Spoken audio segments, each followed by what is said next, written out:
بسم اللہ الرحمن الرحیم۔ حدیث نمبر 10۔ قال النبی صلی اللہ علیہ وآلہ وسلم خیر الناس انفعهم للناس، خیر الناس انفعهم للناس۔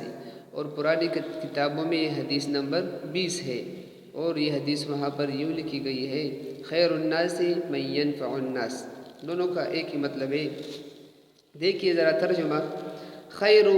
خیرو کا معنی ہے بہتر، خیرو کا معنی ہے بہتر یا اچھا، الناس لوگ، انفعهم جو زیادہ نفع دینے والا ہو، انفعهم جو زیادہ نفع دینے والا ہو، للناس لوگوں کو۔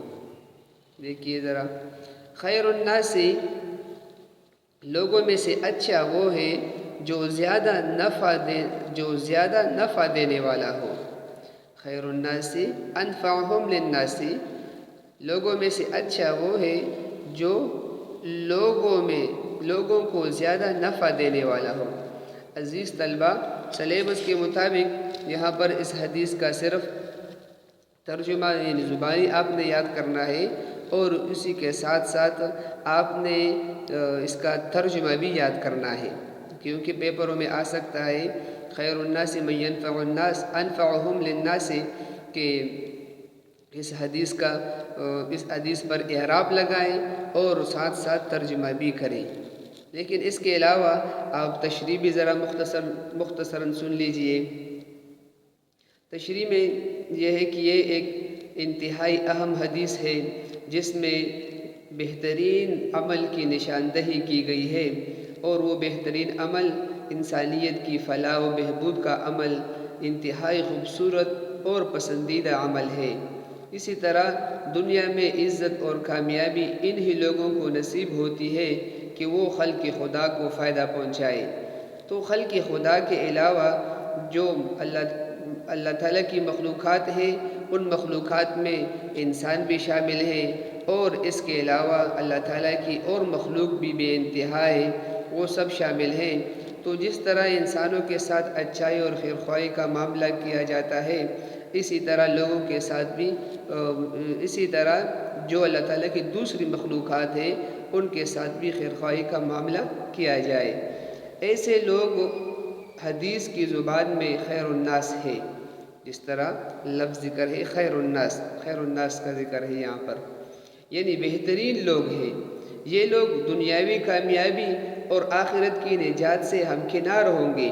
انسان کو چاہیے کہ وہ دوسروں کو فائدہ دے، راستے سے کانٹے ہٹانا، کسی سے خندہ پیشانی سے ملنا، اگرچہ زیادہ مشکل اعمال نہیں، لیکن انہیں صدقات میں گنا گیا ہے، یعنی یہ چیزیں بھی صدقات میں شامل ہیں، کیونکہ اس سے لوگوں کو فائدہ ملتا ہے۔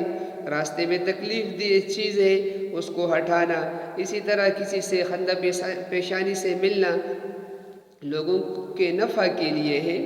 اس لیے ضروری ہے کہ ماحول کو آلودگی سے بھی بچایا جائے۔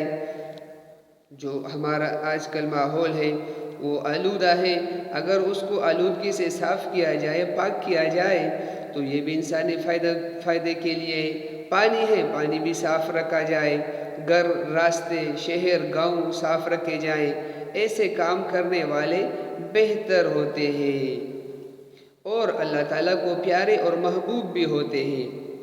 تو ہمیں بھی چاہیے کہ ہم ایسے کام کریں جس سے لوگوں کو نفع پہنچے، تو اللہ تعالیٰ کو بھی، انسان بھی اس عمل کو پسند کرتے ہیں، اور اللہ تعالیٰ بھی اس شخص کو محبوب رکھتا ہے۔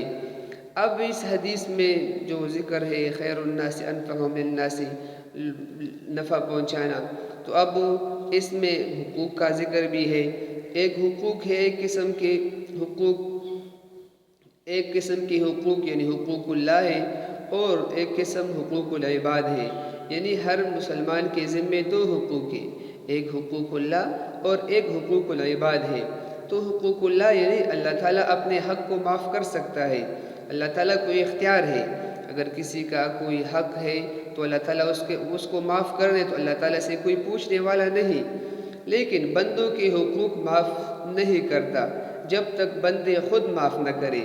یاد رکھا جائے جو شخص اللہ تعالیٰ کو راضی رکھتا ہے، خوب بندگی اور عبادت کرتا ہے، لیکن اللہ تعالیٰ کے بندوں کے ساتھ اس کا سلوک اور برتاؤ اچھا نہیں، تو ایسا شخص بہتر مسلمان نہیں ہو سکتا۔ تو ہمیں بھی چاہیے کہ ہم بہتر مسلمان بنیں، لوگوں کے حقوق ادا کریں۔ اس کے علاوہ کہ اگر ہم یوں کہیں کہ نبی علیہ السلام کی تعلیمات میں ہمیں اس کی کوئی مثال ملتی ہے، تو یہ بھی ذرا سن لیجئے۔ حضور صلی اللہ علیہ وآلہ وسلم کی مثال، رسول کریم صلی اللہ علیہ وآلہ وسلم انتہائی نفع رساں انسان تھے۔ انہوں نے جانوروں اور درختوں، پودوں کو نقصان نہیں پہنچایا۔ انسان کو وہ کیوں نقصان پہنچاتے؟ آپ صلی اللہ علیہ وآلہ وسلم حاجت مند اور اسی طرح ضرورت مند لوگوں کے کام کرتے تھے۔ آپ صلی اللہ علیہ وآلہ وسلم بیواؤں کی بکریاں، اونٹیوں کا دودھ دوتے تھے۔ اسی طرح جو معذور تھے، معذوروں کے لیے سودا خود لاتے تھے، اور لونڈیاں کنیزوں کا کام آتے۔ اسی طرح غلاموں کے ساتھ بہترین سلوک کرتے، اپنے ساتھ کھانے کے لیے بٹھاتے، اپنی طرح لباس پہناتے، یعنی جو نبی علیہ السلام سے ہو سکتا تھا سب کام وہ خود کیا کرتے تھے تاکہ دوسروں کو نفع پہنچے، اور یہ نبی علیہ السلام کی عادت شریفہ تھی۔ اس کے علاوہ نبی علیہ السلام کی زندگی کے علاوہ نبی علیہ السلام کے صحابہ نے بھی وقت گزارا ہے دنیا میں، تو صحابہ کرام رضی اللہ تعالی عنہ اجمعین نے کیا کیا کام کیے؟ صحابہ کرام رضی اللہ تعالی عنہ کی زندگی ہمارے لیے مشغل راہ ہے، اور ان میں ایثار اور قربانی کا جذبہ کوٹ کوٹ کر بھرا تھا۔ وہ میدان جنگ میں زخمیوں سے چور ہوتے، پیاس سے بدحال ہوتے، ان تک پانی پہنچتا تو وہ دوسرے زخمی کی طرف اشارہ کرتے۔ ایک جنگ میں ایسا ہی ہوا، ہر ایک نے دوسرے کی طرف اشارہ کیا، اور اسی حالت میں پیاس سے نڈال 3-4 صحابہ کرام رضی اللہ تعالی عنہم کی شہادت ہوئی، جبکہ انہوں نے قربانی سے کام لیا، ایثار سے کام لیا۔ تو اسی وجہ سے ہمیں بھی چاہیے کہ ہم دنیا میں وقت گزاریں، اس لیے وقت گزاریں تاکہ ہم دوسروں کو نفع دیں۔ اور اس جو عبادات ہم کرتے ہیں، عبادات اپنی جگہ پر، لیکن عبادات میں اہم عبادت یہ بھی ہے کہ ہم دوسرے لوگوں کو نفع دیں، لوگوں کے علاوہ جو اللہ تعالیٰ کی مخلوقات ہیں ان کو بھی نفع دیں۔ اور کئی روایات اور حدیثوں میں یہ بھی آیا ہے کہ معمولی سے جانوروں کے بارے میں کہ ان جانوروں کی مدد کی ان خواتین نے، اور اس کی وجہ سے ان کو جنت ملا۔ جیسے کہ ایک مثال مشہور ہے کہ ایک عورت تھی ناچنے والی، اور وہ جا رہی تھی تو ایک کتا پیاس سے مر رہا تھا، تو اس عورت نے اپنے موزے سے پانی نکالا اور اس پیاسے کتے کو پلایا، اس کی وجہ سے اللہ تعالیٰ نے ان کو جنت میں داخل کیا۔ اور اسی طرح ایک بزرگ خاتون تھی، رات کو تہجد پڑھتی تھی اور دن کو روزہ رکھتی، لیکن اس نے ایک بلی کو کمرے میں بند کیا اور وہ بھوک کی وجہ سے مر گئی، تو اللہ تعالیٰ نے ان کو جہنم میں داخل کیا۔ تو یہ تو وہ مثالیں تھیں جو اللہ تعالیٰ کی مخلوق کے ساتھ کیے جاتے ہیں، اور وہ چیزیں اگر ہم اللہ تعالیٰ کے بندوں کے ساتھ خیر خواہی کا معاملہ کریں، لوگوں کو نفع پہنچائیں، تو اللہ تعالیٰ ہمیں کتنا اجر دیں گے۔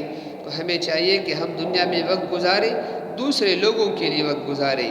اللہ تعالیٰ عمل کی توفیق دے۔ وآخر دعوانا ان الحمد للہ رب العالمین۔